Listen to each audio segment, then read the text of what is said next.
Olá pessoal, é um prazer estar aqui com vocês e hoje para falar de educação. Educação é o que pode transformar de fato o nosso país, é de fato o que pode transformar o nosso estado, o nosso município. A gente vive falando de futuro e hoje eu vou falar de educação dessa geração de agora que você faz parte, que a gente está fazendo parte, de transformação, vivendo um momento tão difícil como a gente viveu com essa pandemia. E para falar um pouquinho disso, obviamente quero me apresentar. Meu nome é Rocieli Soares, eu já fui ministro da Educação do Brasil, já fui secretário de Educação aqui do estado de São Paulo, mas também fui secretário de Educação lá do Amazonas, na Amazônia, vivi 10 anos lá. Fui também secretário nacional de Educação Básica, fui do Conselho Nacional de Educação, tive uma trajetória de formação que fiz o mestrado na Universidade Federal de Juiz de Fora, sou advogado de formação e apaixonado pela educação, que é o que realmente vai transformar. E, obviamente, nós não podemos falar de educação sem a gente entender os impactos que a falta de educação nos faz enquanto sociedade. Não interessa qual curso que você está fazendo, seja da medicina, seja da contabilidade, da administração, da licenciatura, isso afeta a gente enquanto sociedade. Entender isso é fundamental. Então, por exemplo, certo? O custo da falta de educação, ele é elevadíssimo. Gente, falar de custo é entender aquilo que afeta o nosso bolso enquanto brasileiro, o que você paga de imposto, o que eu pago de imposto, o que cada um de nós, por exemplo, paga de imposto e que a gente tem que pagar mais porque um jovem não se forma no ensino médio. R$ 95 mil é o custo de um jovem que ele não conclui o ensino médio. Isso é quase 3 vezes a renda per capita brasileira. Gente, isso é um absurdo, né? Para o jovem, ele deixa de ganhar, olha só aqui no slide, deixa de ganhar R$ 159 mil ao longo da vida, individualmente. Ou seja, ele tem um prejuízo de custo para a sociedade dos R$ 95 mil, mas como cidadão ele também deixa de ganhar R$ 159 mil. Isso, em muitos lugares, ele pode comprar uma casinha, pode comprar um terreninho. Isso é dinheiro para a vida que ele vai deixar só por não concluir o ensino médio. Sabe quantos por cento dos jovens não concluem o ensino médio? 26,5%. Isso mexe no PIB brasileiro, isso mexe no nosso custo econômico. Só por não completar o ensino médio, gente, o Brasil gasta por ano 220 bilhões de reais. Seu imposto, seu dinheiro, meu dinheiro, nosso. Evasão aqui no estado de São Paulo custa 17 bilhões. 26%, 1 em cada 4 jovens não vai concluir ensino médio. É só você lembrar, você está na faculdade, é só você lembrar quantas turmas tinha de primeiro ano na sua escola. Aí quando ia para o segundo ano diminuía um pouco, quando chegava no terceiro ano tinha menos turmas ainda. Por quê? Porque a galera abandonando. Na escola privada também acontece esse fenômeno, um pouco menor, mas acontece a mesma coisa. É um custo muito elevado para o nosso país. Eu sempre fui, desde ministro, secretário de Educação, defensor de mais recursos para a educação. Tem que ter mais recursos para a educação, mas, gente, ter esse tipo de prejuízo daqui é reinvestir mais na educação. E isso traz reflexo em outras áreas, tá? Eu vou mostrar aqui para vocês. Opa, passei demais. Sempre falamos que a falta da educação custa na segurança, custa na saúde, custa na economia. Olha isso daqui, ó. Na economia, para cada jovem que não termina o ensino médio, ou seja, os 26%, R$ 49 mil no custo da economia. Isso aqui é um estudo do professor Ricardo Paes de Barros, tem vários estudos dele, vale a pena você dar uma pesquisada e encontrar. R$ 18 mil na segurança pública. Gente, quem não quer mais segurança? Quando o jovem tem uma formação melhor, naturalmente melhora a segurança pública. E isso se transforma em custo. O estudo que o professor Ricardo Paes de Barros fez foi justamente quanto que isso efetivamente se transforma num custo para a gente. Está aí, ó, R$ 18 mil do seu imposto, do meu imposto, que precisaríamos gastar a menos por ano e ter mais segurança. Mas olha esse número aqui da saúde, gente. Isso daqui é uma coisa que me incomoda muito. R$28 mil na saúde para o custo da saúde. Gente, isso é mais caro do que um plano de saúde por ano. Se você parar para pensar num plano de saúde que custe aí R$2 mil por mês, que já seria um custo, né, tem planos muito menores do que esse, isso já seria mais barato do que pagar esse custo por jovem que não conclui o ensino médio. Esse custo está lá dentro da saúde. Ou seja, se a gente conseguir fazer no Brasil com que todos os jovens do ensino médio concluam, nosso nível de conhecimento geral da nação eleva, o número de anos que o jovem está estudando vai subir e, consequentemente, os custos ou o investimento será melhor na saúde, o investimento será melhor na segurança e para a economia. Gente, só para vocês entenderem aqui, quando a gente fala de economia, um jovem não consegue mais um emprego se não tiver o ensino médio completo. Então, esses 26% já vão para a impossibilidade de ter um emprego no comércio de qualquer cidade. É só você ver aí, em qualquer cidade desse país, para ter ser vendedor, é necessário ter o ensino médio completo. Para 26% da nossa população jovem, isso já será uma impossibilidade. E, obviamente, gente, que para mudança desse cenário, para a gente poder conseguir transformar isso no nosso Brasil, a gente precisa trazer essa realidade das pessoas para dentro da escola. Não dá, e educação se faz com todo mundo, viu? Você está no ensino superior, isso te afeta também, isso me afeta, isso afeta a todos nós.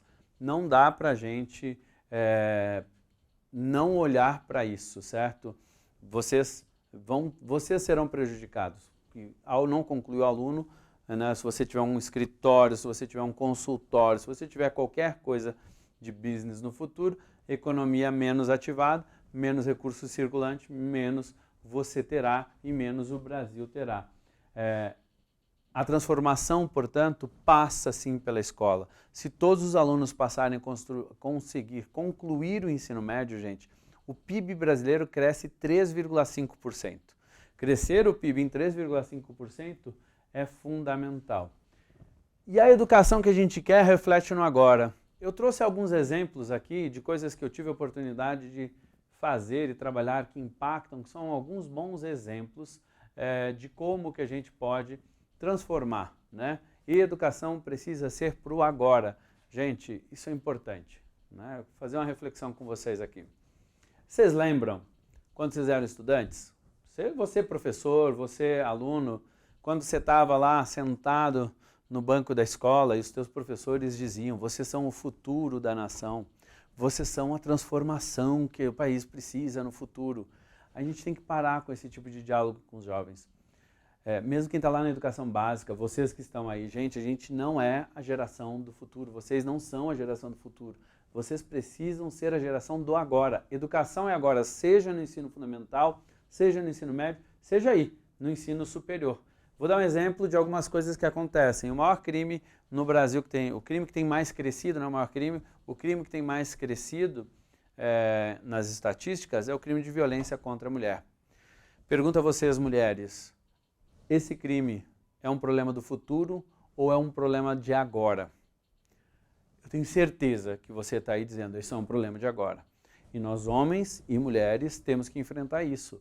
E se a gente não começar a enfrentar isso desde cedo com as crianças dentro da escola, porque uma criança não nasce sendo agressora, ela não nasce assediando uma mulher, ela precisa ter isso no processo educacional para se ter clareza. E é disso um pouco que a gente está falando. Essa educação precisa ser, se a gente quer o futuro melhor, gente, só tem um jeito, é transformar agora. O futuro não existe, né? O futuro é a partir de ações que nós fazemos no presente, né?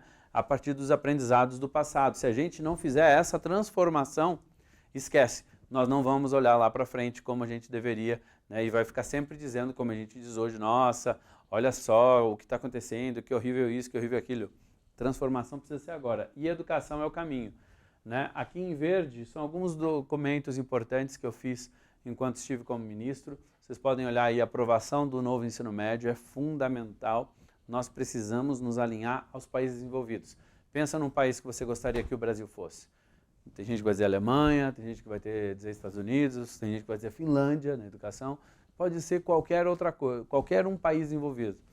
Só nós que temos essa jabuticaba, né, que é uma fruta exclusiva do Brasil, uma jabuticaba dizendo que Base Nacional Comum Curricular. Esse é um documento fundamental. Você que já foi estudante da educação básica, agora a gente diz para o Brasil que cada criança tem que aprender em cada ano, em cada série, desde cedo, para que a família, o estudante, o professor, todo mundo saiba quais são as competências que a gente deve desenvolver nos nossos jovens. E aí, depois, eu fui secretário de Educação lá na Amazônia, gente, até o ano de 2016, depois vim para ser secretário nacional de Educação Básica, que cuida da educação infantil até o ensino médio, e depois virei ministro da Educação em 2018, e depois vim para São Paulo, aqui onde eu virei secretário de Educação do Estado de São Paulo, que é grandioso demais, são 3 milhões de alunos, 3 milhões e meio de alunos, 250 mil funcionários, é a maior rede pública do hemisfério sul, com certeza, talvez perca alguma coisa lá para alguns países indianos, chineses, que são países muito grandes e se tem pouca informação, mas é uma rede extremamente relevante em tamanho e desafio. E ele sempre geriu, né, as coisas de forma centralizada. Então a gente buscou descentralizar, vou mostrar um pouquinho disso. Tivemos o maior crescimento nas escolas de tempo integral, são quase 2.050, eram apenas 364. Criamos o centro de mídias na pandemia, psicólogos de educação que não existia, vacina para os professores, tanto da educação básica quanto do ensino superior, programa Merenda em Casa, uma nova carreira, programas como Dignidade Íntima, que é o primeiro programa do Brasil para combater a pobreza menstrual. Única rede do Brasil, viu? Antes de lei ser aprovada e tudo mais, nós fizemos aqui em Estado de São Paulo. Isso é para mostrar como a educação pode avançar. Mas eu queria começar rapidamente a falar aqui, olha, ensino médio. Você já passou por isso, mas de novo, o impacto de não terminarmos com 26% dos jovens do ensino médio é gigantesco e afeta a sua vida diretamente. Brasília a gente fez lá como uma medida provisória, depois ela foi sancionada em 2017, foi homologada a Base Nacional Comum Curricular, lembra daquele documento que diz o que cada jovem tem que aprender? Em 2018 eu estava como ministro, e aqui em 2019 nós iniciamos a implantação. Qual que é o conceito principal da reforma do ensino médio, para vocês entenderem? Eu acho que isso é super importante. Vamos lá. Você imagina aí, Neymar. Não sei se vocês estão animados para a Copa. Eu sempre sou esperançoso, sempre acho que a gente vai bem e estou querendo muito que o Brasil ganhe essa Copa do Mundo na torcida. Neymar começou bem a temporada, então a gente vai lá e diz, Neymar, você é um grande jogador, nós vamos ganhar esta Copa do Mundo com você sendo, né, o nosso principal atleta. Por isso, Neymar, nós decidimos te colocar na seleção de basquete na seleção de basquete. Ou seja, assim, o que o Neymar vai ser numa seleção de basquete, gente? Nada. A gente não está olhando para os talentos dos nossos jovens. A estrutura do ensino médio no mundo, em lugares envolvidos, ele dá a possibilidade de itinerários. Ele fica com uma parte pequena da base e o resto é para aprofundamento. É para dizer, você é um grande atleta de futebol, vou te colocar na seleção de futebol. Mas se esse raciocínio para o esporte funciona, por que não funciona para a matemática? A gente pega aquele aluno que é muito bom em matemática, o aluno é fantástico em matemática, e ele é mais ou menos em língua portuguesa. A gente coloca ele em recuperação de língua portuguesa. Fiz isso também como pai, então também estou aprendendo junto com vocês nisso. Mas na verdade, a gente dizer, tá bom, a gente vai te apoiar aqui em língua portuguesa para você melhorar, mas eu vou te dar a oportunidade para você ser espetacular em matemática. O mundo nos exige a especialização cada vez mais. Você que faz medicina, por exemplo, obviamente, né, você vai fazer uma residência depois para você ser mais especialista na área que você quer atuar, se tornar um especialista. Né? Obviamente o clínico geral é fundamental, também é super importante, mas o mundo vai nos exigindo essa especialização cada vez mais. E deixar o jovem experimentar é sim fundamental. Quase 70% dos jovens acabam trocando de cursos no Brasil no primeiro ano. Por quê? Porque não conhecem justamente a área que efetivamente estão fazendo. Então, o ensino médio, ele teve um desafio muito grande. Obviamente é uma mudança muito radical, muito pesada. Na história do Brasil é a principal mudança no ensino médio. São Paulo é o primeiro estado a ter um currículo aprovado. é o primeiro estado a iniciar a implementação, começamos em 2021 mesmo, com todas as loucuras da pandemia, e estamos aqui em 2022, sendo o primeiro estado do Brasil, inclusive a ter material didático específico. A gente avançou muito, apesar da pandemia, mas não dá para falar de educação, do que a gente está pensando e vendo para o futuro, se a gente não falar um pouquinho da pandemia. E mesmo com tudo nesse capítulo, a educação para a gente aqui continua como prioridade e precisa ser assim na nossa sociedade se a gente quiser avançar. E aí você foi afetado, de alguma maneira você foi afetado, eu fui o coordenador, briguei muito pela volta às aulas, tanto da educação básica quanto do ensino superior, porque escola fechada mexe com todo mundo, gente. Sem convivência, mexe no emocional. Muito jovem aí que está no primeiro ano da faculdade aqui, provavelmente com a gente, passou os últimos 2 anos praticamente sem ter aula regular. Isso traz uma série de dificuldades. Eu tenho um filho de 18 anos que inclusive sofreu muito com essa pandemia, graças a Deus hoje está muito melhor. Mas veja o tamanho do esforço que a gente fez aqui em São Paulo para tentar voltar. Vou mostrar aqui para vocês no quadro. Olha só, 2020, dia 11 de março nós tivemos o início da pandemia aqui, né, no estado de São Paulo, sendo que no dia 13 de março foi considerado o vírus como vírus local. Foi encontrado aqueles primeiros casos que foi anunciado no dia 13 de março e foi quando a gente anunciou o fechamento das escolas de forma gradual. No dia 16 de março foi fechar lá na outra semana, justamente para dar um tempo para as famílias se organizarem. Mas, gente, as coisas mais importantes, depois disso a gente criou o Centro de Mídias, que é um centro de educação mediada por tecnologia, com material tanto gravado quanto ao vivo, especialmente, para transmitir para os nossos alunos, e enfim. Mas a presencialidade era fundamental. E o estado de São Paulo foi o primeiro do Brasil a abrir as escolas. A abertura das escolas para as atividades presenciais foi no dia 8 de setembro, era para atividades extras. No dia 7 de outubro a gente fez a abertura das escolas aqui na capital, que foi importante. No dia 13 de novembro, as aulas regulares do ensino médio e da EJA. E no fim do ano letivo, gente, de 2013, né, a gente já virou o ano com aula de recuperação em janeiro. No dia 4 de janeiro, a gente já trouxe aqueles alunos que tiveram dificuldade de acompanhar, a gente trouxe presencialmente para as escolas estaduais. Lembrando que são mais de 5.000 escolas, então é um movimento muito grande. Dia 8 de fevereiro tivemos as aberturas do ano letivo, tivemos uma fase de retorno, de regresso, mas não mais fechando as escolas. No dia 8 de março, a gente voltou algumas etapas, mas não ao fechamento total. Tem gente que não tinha o que comer, gente, dentro da escola. Se não tivesse escola, não teria o que comer. A escola foi fundamental, inclusive, para a alimentação.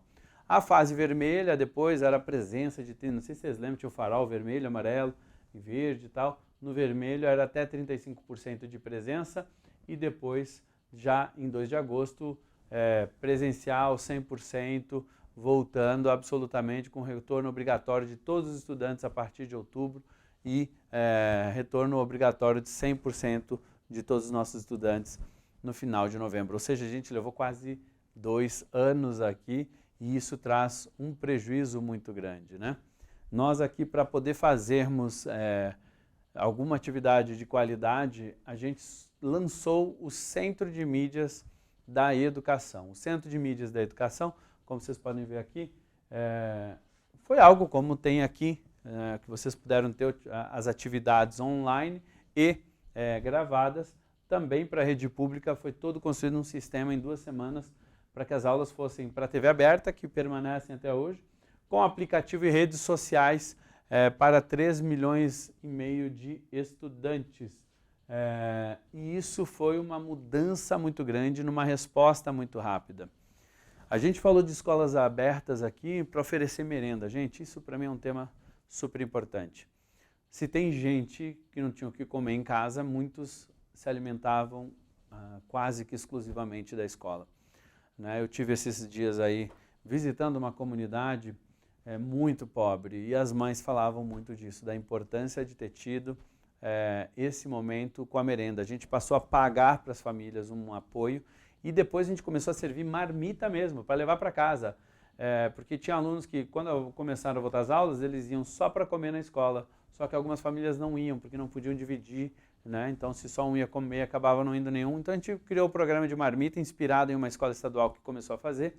A gente fez para todos. Só para vocês entenderem o impacto disso, na nossa sociedade foram 500 mil alunos, famílias, portanto, por dia atendidas com envio de marmita mesmo para as famílias, e foi um trabalho incrível. É o maior programa de marmita que teve no Brasil nesse período. E se tinha gente que não tinha o que comer, desculpa, cara, como homem aprendi muito isso, e aliás esse é um tema que nós homens precisamos falar, não é só um tema das meninas. O absorvente de graça nas escolas para combater a pobreza menstrual. Tenho muito orgulho de ter sido o primeiro lugar do Brasil, antes de lei aprovar, antes de qualquer coisa, né? A gente criar aqui no estado de São Paulo. Gente, menina não tinha o que comer. Você acha que ela ia usar o absorvente como? E a gente precisa naturalizar esse debate. Tem muito assédio contra as meninas que sofrem bullying, que deixam de ir para a escola. A estatística sobre uma menina que perde o número de aulas substancial para a sua formação, para a sua vida, ou que especialmente acabam não podendo ir para a escola porque não tinha absorvente. Hoje é obrigatório, todas as nossas escolas têm, a gente manda o dinheiro para a escola que compra, ela entrega em kits, pode ter no banheiro. Isso aqui é uma imagem real de uma escola, né, que é muito legal, né? Pegue se precisar. E é muito bacana, porque você menina que foi aluna de escola pública, você sabe que você já emprestou para alguma menina que precisava, você talvez mesmo já tenha precisado, e isso é fundamental. Então, assim, é um programa que eu tenho um carinho muito, muito, muito grande. Aqui, agora a gente tem algumas coisas importantes que a gente avançou: 1.686 escolas de ensino integral, 200 novas creches entregues, mais de 3 bilhões de reais em estrutura das escolas. Aliás, aqui eu faço um desafio: você foi de escola pública? Você foi de escola pública? Vá visitar a escola pública que você estudou. Se você estudou e não viu ela como ela ficou depois da pandemia, eu tenho certeza que ela melhorou. Não é que resolveu todos os problemas, mas com investimento, com priorização, sim, funciona. E a gente tem 3 bilhões de reais de investimento nas nossas escolas. A pandemia traz o desafio também da recuperação da aprendizagem. Recuperação da aprendizagem é fundamental. A inclusão de materiais com braille, tradução com libras, tudo isso para termos todos os nossos jovens aprendendo, seja com parcerias com o governo federal, com estados, municípios, terceiro setor. A gente avançou significativamente. E alguns resultados, né, têm começado a aparecer, né? O ensino médio tem, por exemplo, tido já alguns destaques, e olha que está recém no início, hein? Planejamento acadêmico ajuda estudantes na descoberta de habilidades e no momento da escolha da carreira profissional. Gente, isso é fundamental. Para você olhar, você aí já escolheu o seu curso, está estudando e tal, mas não é simples tomar essa decisão, né? A escola precisa te ajudar a dar elementos. A universidade também, viu? Vou falar já sobre isso, sobre aqui do ensino superior. Mas educação, você que vai ser um dia pai e mãe, preferência agora, continue estudando. Se você já é pai e mãe, continue estudando, que é fundamental. Que bom que você está aqui nesse curso, que bom que você está podendo estudar. Mas vejam, gente, o momento da escolha das profissões, das oportunidades é fundamental e a escola precisa dar suporte. Então hoje a gente tem inclusive uma disciplina chamada Projeto de Vida, que é para ouvir do estudante o que ele quer ser, qual é o seu sonho, para ver onde é que você quer chegar e como que a escola te ajuda a chegar lá. Até para apresentar outras oportunidades na vida que a vida pode trazer. Então é algo que tem dado um resultado incrível, e investir na educação integral reduz em até 50%. Lembra da história lá que eu falei lá no início? Olha só, 18 mil reais por habitante se gasta a mais em segurança para o jovem não concluir. Se o jovem concluir com mais qualidade, que é o caso da educação integral, 50% na redução de homicídios. Gente, isso é muita coisa. No estado que já tem menos homicídios, é mais ainda. Estou falando disso porque aqui tinham apenas 364 escolas de ensino integral. Nós, em 3 anos, criamos e chegamos a 2.050. Eram 100 mil matrículas e agora são 1.100.000 matrículas. Ou seja, é um crescimento exponencial, e aqui a qualidade afeta diretamente a sua vida. Isso Educação salva vidas. Educação salva vidas na saúde e na segurança. Vejam aí esses números que a gente está apresentando, né? E por ser prioridade, a gente foi o primeiro estado a reabrir as escolas, o primeiro estado a iniciar a vacinação dos profissionais da educação, iniciar a vacinação de crianças e adolescentes também em abril de 2021.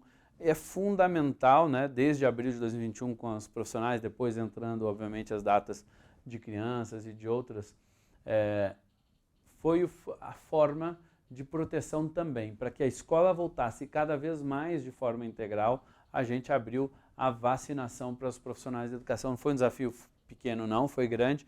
O sistema de saúde não queria que vacinasse, queria que descesse por idade. Ministério Público, Defensoria, queria que descesse por idade, e a gente teve que fazer um trabalho de convencimento, até de resposta judicial, por causa justamente disso. Mas aqui está aquela diferença, gente. Ou a gente prioriza a educação e diz, professor é sim prioridade na nossa sociedade, seja da educação básica quanto do ensino superior. Senão a gente não vai conseguir avançar.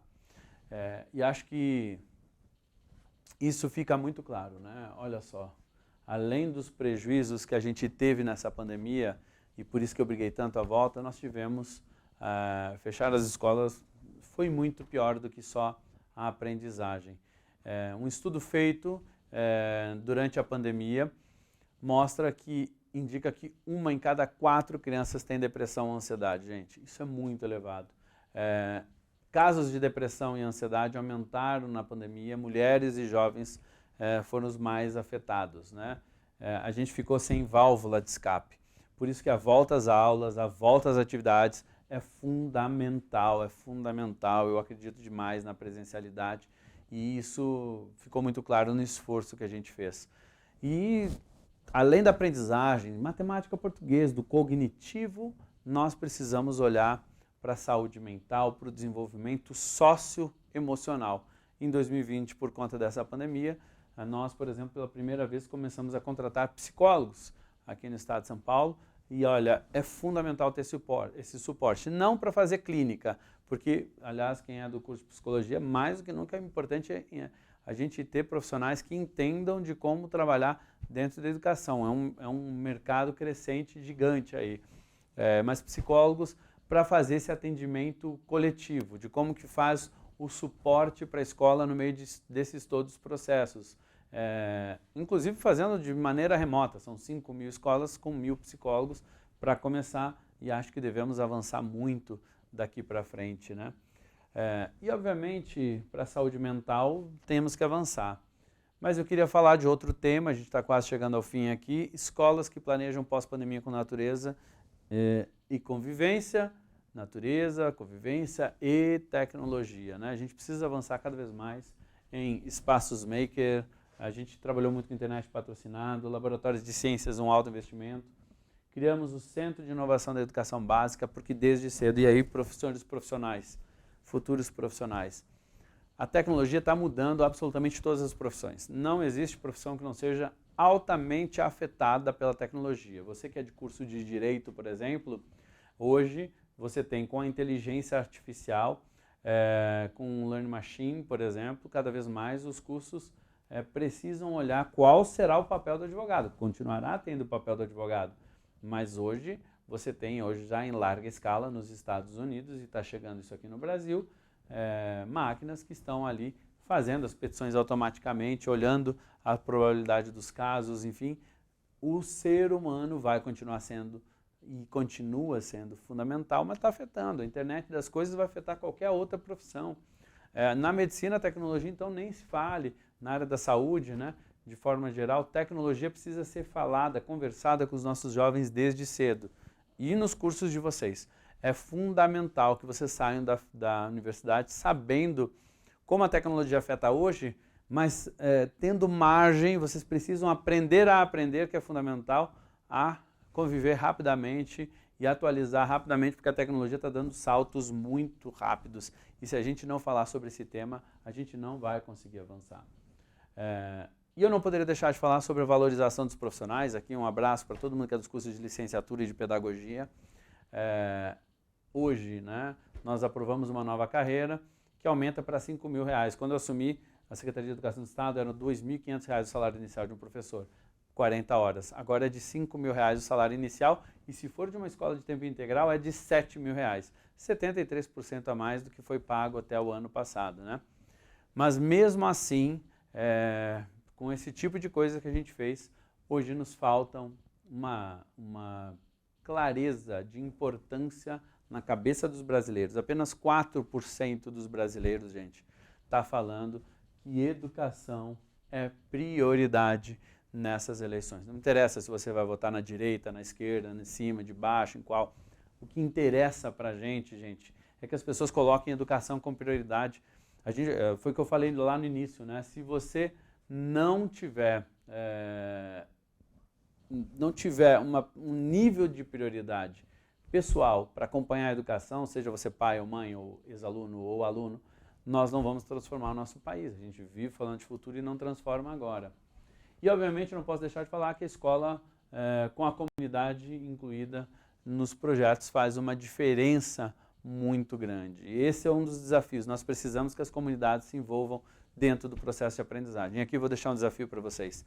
Dentro do seu curso, qual é a forma de você ajudar uma escola pública? Você já parou para pensar? Você está aqui no ensino superior porque você passou por uma escola pública, muitos de vocês. E se você que não passou, como que você pode ajudar, por exemplo, alunos da rede pública? Qualquer curso, gente, sejam proativos, criativos e tentem ajudar as pessoas, né? A gente precisa continuar avançando com resultados agora, ampliação das escolas de ensino integral, o desenvolvimento da primeira infância, que é fundamental, a formação de professores, a gente precisa discutir, continuar com valorização e incentivo à docência, precisamos de mais professores, tudo isso precisa ser discutido agora, porque senão nós não afetamos o futuro.